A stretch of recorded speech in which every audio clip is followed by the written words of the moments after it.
सुप्रसिद्ध कञ्चनजङ्घा 7-in-1 अगरबत्तीको उत्पादक सावित्री अगरबत्ती उद्योग प्रस्तुत गर्दछ प्रकृतिको सुगन्धले भरिएको मिठो सुवास जसले घरलाई शुद्ध र वातावरणलाई शान्त बनाउँछ। ओम सम्रानी कपधूप। दर्शकवृन्द नमस्कार, केन्द्रबिन्दु समाचारमा यहाँहरूलाई स्वागत गर्छु। म मनोज नेउपाने। दर्शकवृन्द, केन्द्रबिन्दु समाचारमा हामी दिनभरिका महत्त्वपूर्ण तथा खोजमूलक समाचारहरू सम्प्रेषण गर्ने गर्छौँ। आजको केन्द्रबिन्दु समाचार सुरु गरौँ प्रमुख शीर्षकहरूबाट। गृह जिल्ला झापामा प्रधानमन्त्रीद्वारा औद्योगिक पार्क सहित 31 पुलको शिलान्यास। सम्बोधनमा पदबाट हटाएर देखाउन आफूतर समूहलाई प्रधानमन्त्रीको चुनौती। अवहेलना सम्बन्धी मुद्दामा लिखित जवाफ बोकेर प्रचण्ड पुगे सर्वोच्च अदालत। संविधान विरुद्धको कामबारे जनतालाई सुसूचित गराउँदा अदालतको अवहेलना नहुने तर्क पेश। पुरातत्व विभागमाथि काठमाडौँ महानगरपालिकाको आक्रोश। पुरातत्व विभागका कारण सम्पदाहरूको पुनर्निर्माणमा विवाद उत्पन्न भएको मेयर विद्यासुन्दर साक्यको भनाई। साताको पहिलो दिन आइतबार नेपाली सेयर बजारमा पहिरो। नेप्से परिसूचक करिब 80 अङ्क घट्दै 2500 बिन्दुभन्दा तल कायम। र राजधानीमा जारी बी डिभिजन लिग अन्तर्गत आइतबारको खेलमा झम्सी खेलमाथि खुमलटारको साँघुरो जित। बोइज युनियनसँग बस्ती युवा क्लब 3-0 गोल अन्तरले पराजित। जस्तै परिस्थितिमा पनि होन्डा छ सधैँ तपाईसँगै। त्यसैले अब होन्डा हुनेछ तपाईसँग मात्र 1 रुपियाँको डाउन पेमेन्ट वा 1 रुपियाँको इएमआई वा 1% इन्ट्रेस्ट रेटमा। थप जानकारीका लागि यी नम्बरमा कल गर्नुहोस् वा माथि दिएको लिङ्क क्लिक गर्नुहोस्। होन्डा छ सधैँ तपाईसँगै। International School of Tourism and Hotel Management. अब पूरा समाचार। राजधानीमा जारी बी डिभिजन लिग अन्तर्गत आइतबारका 2 खेलमा खुमलटार क्लब र बोइज युनियनले जित निकालेका छन्। आजको पहिलो खेलमा महेश राईले तेस्रो मिनेटमा गरेको गोल निर्णायक बन्दा खुमलटारले झम्सीखेल युथ क्लबमाथि साँघुरो जित निकालेको थियो। यस्तै आजको दोस्रो खेलमा मिलन लिम्बूको ह्याट्रिकबाट बोइज युनियनले नयाँ बस्ती युवा क्लबमाथि 3-0 गोल अन्तरको जित निकालेको छ। हेरौँ पूरा समाचार। राजधानीमा जारी बी डिभिजन लिग अन्तर्गत महेश राईले तेस्रो मिनेटमा गरेको गोल निर्णायक बन्दा खुमलटारले झम्सीखेल युथ क्लबमाथि साँघुरो जित निकाल्दा अर्को खेलमा मिलन लिम्बूको ह्याट्रिकबाट बोइज युनियनले नयाँ बस्ती युवा क्लबमाथि 3-0 को सहज जित निकालेको छ। ललितपुर स्थित अखिल नेपाल फुटबल सङ्घ एन्फा मुख्यालयको मैदानमा सम्पन्न खेलको खुमलटारले जारी लिगमा 6औं जित निकालेको हो। प्रतिस्पर्धात्मक बनेको खेलमा खुमलटारले पहिलो हाफमा लिएको अग्रतालाई जोगाएर महत्त्वपूर्ण 3 अङ्क लिङ्क तालिकामा जोड्न सफल भएको हो। रोमाञ्चक जित निकालेको खुमलटारले 8 खेलबाट तालिकामा 19 अङ्क बनाएको छ। यस्तै खेलमा पराजित झम्सीखेलको 8 खेलबाट 6 अङ्क भएको छ। लेके अर्को खेलमा मिलन लिम्बूको ह्याट्रिकमा बोइज युनियनले नयाँ बस्ती युवा क्लबमाथि सहज जित निकालेको छ। ह्याट्रिक गरेका मिलनले 21औं मिनेटमा टोलीलाई सुरुवाती अग्रता दिलाएका थिए। पहिलो हाफको इन्जुरी समयमा व्यक्तिगत दोस्रो गोल थप्दै बोइज युनियनलाई पहिलो हाफमा 2-0 को अग्रता दिलाएका थिए। पहिलो हाफमा उत्कृष्ट खेल प्रदर्शन गरेका लिम्बूले दोस्रो हाफमा पनि निरन्तरता दिए। 57औं मिनेटमा गोल गर्दै ह्याट्रिक पूरा गरेपछि बाँकी समयमा थप गोल हुन सकेन र बोइज युनियनले सहज जित निकाल्न सफल भयो। जितसँगै बोइज युनियनको 8 खेलबाट 14 अङ्क भएको छ। पराजित नयाँ बस्तीको 8 खेलबाट 11 अङ्क भएको छ। लिगमा सोमबार पनि 2 खेल हुनेछन्। पहिलो खेल रानीपोखरी कर्नर टिम आरसिटी र टुसाल क्लब तथा दोस्रो खेल सातोबाटो युथ क्लब र श्री भगवती क्लब बीच खेल हुनेछ। दुवै खेल एन्फा कम्प्लेक्समा हुनेछन्। साताको पहिलो दिन आज आइतबार सेयर बजारमा लगभग 80 अङ्कको पहिरो गएको छ। कारोबार सुरु भएदेखि नै घट्न थालेको नेपाल स्टक एक्सचेन्ज नेप्से परिसूचक बजार अन्तिमसम्ममा 79.74 अङ्कले घटेर बन्द भएको हो। यस क्रममा नेप्सेमा 8 अर्ब 35 करोड रुपियाँको कारोबार भएको छ। यस्तै 1 करोड 57 लाख किता सेयर खरिद बिक्री भएको छ। बजार घटे पनि आज कारोबार रकम भने बढेको देखाएको छ। हेरौँ पूरा समाचार। साताको पहिलो दिन आइतबार नेपाली सेयर बजारमा पहिरो गएको छ। कारोबारको पहिलो दिन नेप्से परिसूचक करिब 80 अङ्कले घटेर 2500 बिन्दुभन्दा तल झरेको हो। अघिल्लो कारोबारको दिन अर्थात् गत बिहिबार 2554.14 बिन्दुमा बन्द भएको नेप्से यस दिन 79.74 अङ्क अर्थात् 3.12% घटेर 2474.39 बिन्दुमा झरेको छ। नेप्सेसँगै यस दिन सेन्सिटिभ इन्डेक्स 14.53 अङ्क घटेर 447.29 बिन्दुमा झरेको छ। यसैगरी आइतबार फ्लोट इन्डेक्स 5.52 अङ्क र सेन्सिटिभ फ्लोट इन्डेक्स 4.68 अङ्क घटेको छ। नेप्से ओह्रालो लागे पनि आज कारोबार रकममा भने सुधार देखिएको छ। गत साताको अन्तिम कारोबार दिन 6 अर्बको सेयर खरिद बिक्री भएको बजारमा यस दिन 207 कम्पनीको 96,151 पटकको कारोबारमा 8 अर्ब 35 करोड 52 लाख 89 हजार रुपियाँ बराबर हुँदा 1 करोड 60 लाख 17 हजार किता सेयर खरिद बिक्री भएको थियो। आइतबार कारोबारमा आएका 13 उपसूचक मध्ये होटल तथा पर्यटन उपसमूहको परिसूचक मात्रै बढेको छ भने अन्य 12 उपसमूहको परिसूचक घटेको छ। यस दिन होटल तथा पर्यटन उपसमूहको परिसूचक 0.54% बढेको हो। यस उपसमूह अन्तर्गतको चन्द्रगिरी हिल्सको सेयर मूल्य बढेसँगै उपसूचक बढ्न पुगेको हो। यस दिन लगानी उपसमूहको परिसूचक सर्वाधिक 4.13% घटेको छ। यसैगरी जलविद्युत उत्पादन तथा प्रशोधन, अन्य लघुवित्त र जीवन बिमा उपसमूहको परिसूचक यस दिन 3% भन्दा बढीले घटेको छ। यस्तै बैङ्किङ, विकास बैङ्क र वित्त उपसमूहको परिसूचक 2% भन्दा बढीले घटेको छ। कारोबार रकमका आधारमा यस दिन शिखर इन्स्योरेन्स शीर्ष स्थानमा रह्यो भने चन्द्रगिरी हिल्सको सेयर मूल्य सकारात्मक सर्किट लेभलमा कारोबार भयो। सो कम्पनीको सेयर मूल्य यस दिन 37 रुपियाँ बढेर 414 रुपियाँमा अन्तिम कारोबार भएको छ। यस कम्पनीको सेयर मूल्य वृद्धि दर भने 3% भन्दा कम नै रहेको छ। यस दिन गणपति माइक्रो फाइनान्सको सेयर मूल्य सर्वाधिक 7%ले घटेको छ। त्यसैगरी Nepal finance, Nepal infrastructure bank, Nepal hydro र अपी पावरको सेयर मूल्य 6% भन्दा बढीले घटेको छ। काठमाडौँ महानगरपालिकाका मेयर विद्यासुन्दर साक्य पुरातत्व विभागप्रति आक्रोशित बनेका छन्। आइतबार सेतो मच्छिन्द्रनाथ मन्दिरको संरक्षण तथा प्रबलीकरणका लागि शिलान्यास समारोहमा मेयर साक्यले पुरातत्व विभागका कारण सम्पदाहरूको पुनर्निर्माणका क्रममा विवाद हुने गरेको बताए। कमल पोखरीको निर्माणका क्रममा पनि पुरातत्व विभागकै कारण विवाद उत्पन्न भएको मेयर साक्यको भनाइ छ। हेरौँ यसै सम्बन्धी एक रिपोर्ट। काठमाडौँ महानगरका प्रमुख मेयर विद्यासुन्दर साक्यले पुरातत्व विभागमाथि आक्रोश व्यक्त गरेका छन्। आइतबार सेतो मच्छिन्द्रनाथ मन्दिरको संरक्षण तथा प्रबलीकरणका लागि शिलान्यास समारोहमा बोल्दै मेयर साक्यले पुरातत्व विभागका कारण सम्पदाको पुनर्निर्माणका क्रममा विवाद हुने गरेको बताए।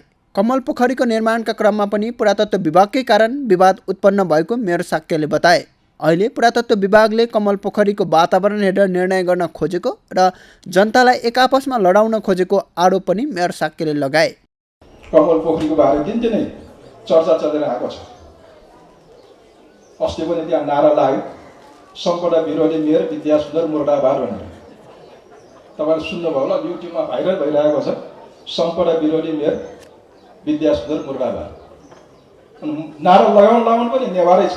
सोरे पनि नेवार एक हौँ भन्छ, नेवार मिल्नु पर्यो भन्छन्।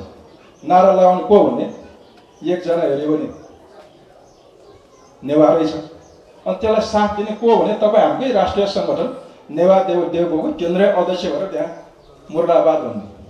अनि ज्यापु महाराज सिंह ज्यापुरको राष्ट्रिय अध्यक्ष गएर त्यहाँ मुर्दाबाद भन्ने। मेयर साक्यले पुरातत्व विभागले यही अनुसार काम गर्दै गए कारबाही गर्ने चेतावनी समेत दिए। महानगरभित्र रहेका कतिपय सम्पदाहरू पुरातत्व विभागकै कारण पुनर्निर्माण हुन नसकेको तर त्यसको अब्जस महानगरले लिनुपर्ने अवस्था आएको भन्दै उनले आक्रोश व्यक्त गरे। हनुमान ढोकाभित्र रहेका सतलहरूमा पुरातत्व विभागले होटल सञ्चालन गर्न भाडामा लगाएको बताउँदै मेयर साक्यले तत्काल खाली गराउन विभागलाई पत्रचार गरिसकेको जानकारी पनि दिए। सबै पसल र होटलहरू नहटाए स्थानीय बासिन्दा र नगरपालिका मिलेर आवश्यक कारबाही गर्ने मेयर साक्यको चेतावनी छ। मेयर साक्यले पुनर्निर्माण प्राधिकरणले कुनै पनि विवादमा नबोल्दा समेत निर्माण कार्यमा ढिलाइ हुने गरेको बताए। विवाद आएपछि प्राधिकरण भाग्ने गरेको आरोप पनि मेयर साक्यले लगाए। मौलिक संस्कृति, मौलिक सम्पदालाई मौलिक रूपमा हामी कायम गर्न चाहन्छौँ। हामीले पुरातत्व विभागलाई एउटा पत्र पनि लेखिसकेका छौँ। हनुमान ढोकाभित्र जुन सतलहरू थियो, सतलतिर पुरातत्व विभागले व्यापार गरेर खाइरहेको त्यो पसल बन्द गराऊ भनेर हामी पत्राचार गरिसकेका छौँ। पुरातत्व विभागले व्यापार गरेर पैसा कमाउने होइन, सुत्तल खुल्ला नै हुनुपर्छ, बटुवा मैत्री हुनुपर्छ भने काठमाडौँ महानगरपालिकाबाट हार्न हो। हामीले पत्राचार गरिसकेका छौँ। पुरातत्वले कस्तो व्यवहार गर्छ हेर्न बाँकी छ। अरूलाई सबैलाई सिकाएर हिँड्ने पुरातत्व विभाग आफै चाहिँ त्यहाँ होटल राखेर व्यापार गरेर पैसा कमाइरहेको छ। त्यस बेला अब हामी काठमाडौँ महानगरबाट सहने छैनौँ, हटाउँछौँ। हटाएन भने अब स्थानीय बासिन्दाहरू नगरपालिका मिलेर आवश्यक कार्य गरेर अगाडि बढ्छौँ। कार्यक्रममा राष्ट्रिय पुनर्निर्माण प्राधिकरणका प्रमुख कार्यकारी अधिकृत सुशील ग्यावालीले सम्पदाको पुनर्निर्माण गर्दा सरकारी निकायबीच समन्वय हुनुपर्ने बताए। ग्यावालीले प्राधिकरणसँग जोडिएका सम्पदाको समस्या समाधानका लागि प्राधिकरण स्वयंले समन्वय गरेर अगाडि बढ्ने प्रतिबद्धता पनि व्यक्त गरे। हाम्रा सरकारका निकायहरूको बिचमा कहिले कहीँ समस्या छन् नै। वास्तवमा हामीले चाहिँ हाम्रा चाहिँ सरकारी निकायहरूको बिचको समन्वय हुने खालको कुराहरूमा आफ्नो तरिकाले सोध्ने कुराहरूमा कहिले कहीँ समस्याहरू छन्। त्यसलाई अरू कुनै पनि उपाय छैन, हामी एकसाथ बसिकन छलफल गरेर निचोड चाहिँ जे हो त्यो अनुसार चाहिँ निकालेर काम गर्नुको हामीसँग विकल्प छैन। भारत सरकारको आर्थिक सहयोगमा सेतो मसिन्द्रनाथको मन्दिर बनाउन लागि पनि ग्यावालीले बताए। भूकम्पबाट क्षति भएका सबै सम्पदालाई प्राथमिकताका साथ पुनर्निर्माण गरिरहेको पनि सिओ ग्यावालीको भनाइ थियो। प्रतिनिधि सभा विघटन सम्बन्धी मुद्दामा विभिन्न सभाहरूमा बोलेको तथा न्यायाधीशहरूलाई लक्षित गरी अभिव्यक्ति दिएको भन्दै आफू विरुद्ध परेको अवहेलना सम्बन्धी मुद्दामा आइतबार नेकपाका अध्यक्ष पुष्पकमल दाहाल सर्वोच्च अदालत पुगेका छन्। उनी लिखित जवाबसहित सर्वोच्च पुगेका हुन्। जवाफमा दाहालले मुद्दाका पक्षले सन्तोष असन्तोष व्यक्त गर्नु, वाक तथा प्रकाशन स्वतन्त्रता रहेको उल्लेख गर्नका साथै अदालतको अवहेलना गर्ने कुरा आफू र आफ्नो दलबाट कहिल्यै हुन नसक्ने उल्लेख गरेका छन्। हेरौँ यस विषयमा तयार एक रिपोर्ट। अदालतको अवहेलना सम्बन्धी मुद्दामा लिखित जवाबसहित विभाजित नेकपाका अध्यक्ष तथा पूर्व प्रधानमन्त्री पुष्पकमल दाहाल प्रचण्ड आज सर्वोच्च अदालत पुगेका छन्। अधिवक्ता समीर हायुले प्रचण्डमाथि अदालतको अवहेलनामा कारबाहीको माग गर्दै मुद्दा दायर गरेका थिए। सो निवेदनमाथि सुनवाई गर्दै न्यायाधीश मनोज कुमार शर्माको एकल इजलासले प्रचण्डलाई लिखित जवाबसहित आफै अदालतमा उपस्थित हुन आदेश दिएका थिए। उक्त समय प्रचण्डले प्रतिनिधि सभा पुनर्स्थापना नभए जनअदालतबाट फैसला हुने र न्यायाधीशहरूको खुट्टी पनि जनताले देख्ने अभिव्यक्ति दिएका थिए। लिखित जवाफ पेश गर्दै अध्यक्ष पुष्पकमल दाहालले कुनै पनि मुद्दामा जितको आशा गर्नु मानवीय स्वभाव भएको भन्दै त्यसलाई व्यक्त गर्दा अदालतको अवहेलना नहुने जवाफ सर्वोच्च अदालतमा दिएका छन्। अदालतको अवहेलना गर्ने कुरा आफू र आफ्नो दलबाट कहिले हुन नसक्ने पनि उनले स्पष्ट पारेका छन्। अदालतको मानहानि बारे जे रिट परेको थियो त्यसको बारेमा आफै उपस्थित भएर लिखित जवाफ दिने क्रममा आज सर्वोच्च अदालतमा उपस्थित भएर मैले आफ्नो तर्फबाट अदालतलाई मानहानि हुने खालको कुनै अभिव्यक्ति दिएको छैन। म माथि लगाइएको यो आरोप गलत छ भन्ने स्पिरिटमा लिखित जवाफ बुझाएर आएँ। जवाबमा दाहालले मुद्दाको पक्षले सन्तोष असन्तोष व्यक्त गर्नु, वाक तथा प्रकाशन स्वतन्त्रता रहेको उल्लेख गरेका छन्। माघ 9 गतेको आमसभामा आफूले कार्यकारिणी अधिकार प्रयोग गर्नेले संविधान विरुद्धको काम गरेको कुरा जनतालाई स्पष्ट पार्ने सिलसिलामा सो शब्द व्यक्त गरेका थिए। उनले अदालतलाई धम्की दिएको भन्ने दाबी झुटो भएको पनि जनाएका छन्।